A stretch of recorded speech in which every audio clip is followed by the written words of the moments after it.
Aujourd'hui, je vais vous présenter une recette de pavlova aux fruits rouges. Vous pouvez évidemment réaliser cette recette avec un four traditionnel. Et nous allons commencer la recette avec la préparation de la meringue. Placez 2 blancs d'œufs dans un bol.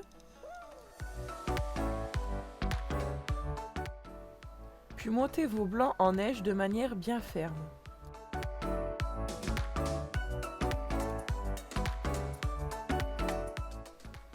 Voilà, mes blancs sont maintenant bien fermes, je vais pouvoir passer à la suite de la recette. Préparez alors 110 g de sucre en poudre que vous allez verser sur vos blancs d'œufs bien fermes. Et vous allez continuer de battre pendant 5 bonnes minutes.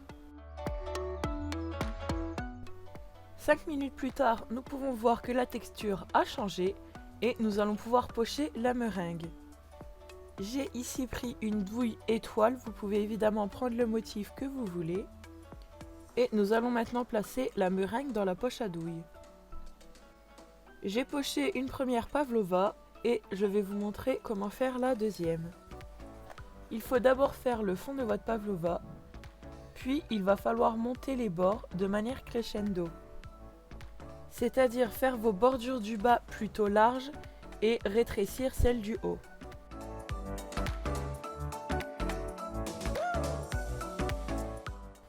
Alors n'hésitez pas à peaufiner les détails car le motif de votre meringue sera exactement le même une fois votre meringue cuite.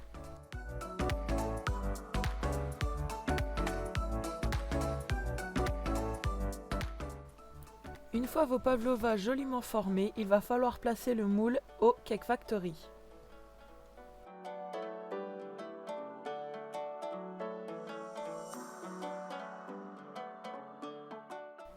Commencez par allumer le mini cuiseur avec le bouton en bas à gauche, puis il faut lancer le programme P4 meringue pour 1h30 de cuisson.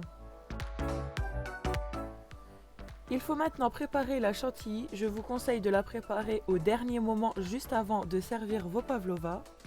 Versez alors 200 g de mascarpone froid dans un bol. Puis versez 15 centilitres de crème liquide entière froide sur la mascarpone.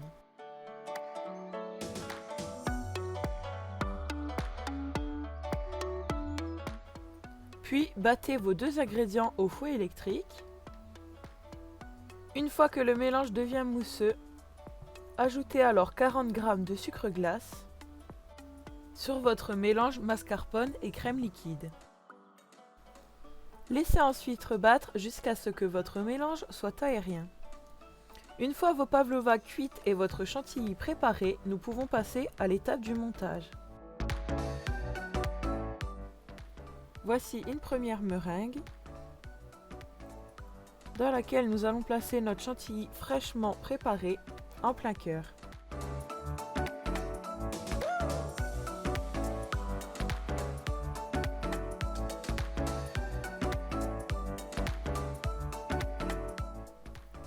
Puis placez ensuite vos fruits rouges ou toute autre chose sur la chantilly.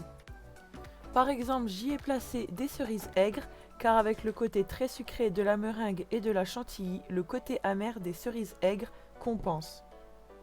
J'ai voulu placer des framboises, mais voilà, elles sont surgelées, donc leurs capacités visuelles ne sont plus très belles. Si vous avez des conseils pour ne pas les abîmer en les décongelant, que ce soit naturellement ou au micro-ondes, s'il vous plaît, je les veux bien.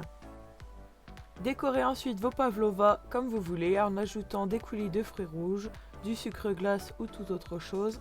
J'ai choisi du sucre glace pour rendre moins amer le côté des cerises aigres. J'ai réalisé 6 fournées, donc cela va relativement vite. Le problème, c'est qu'il faut avoir de la patience durant le temps de cuisson. Cette recette est maintenant terminée, j'espère qu'elle vous a donné envie de la réaliser et surtout je vous souhaite un bon appétit.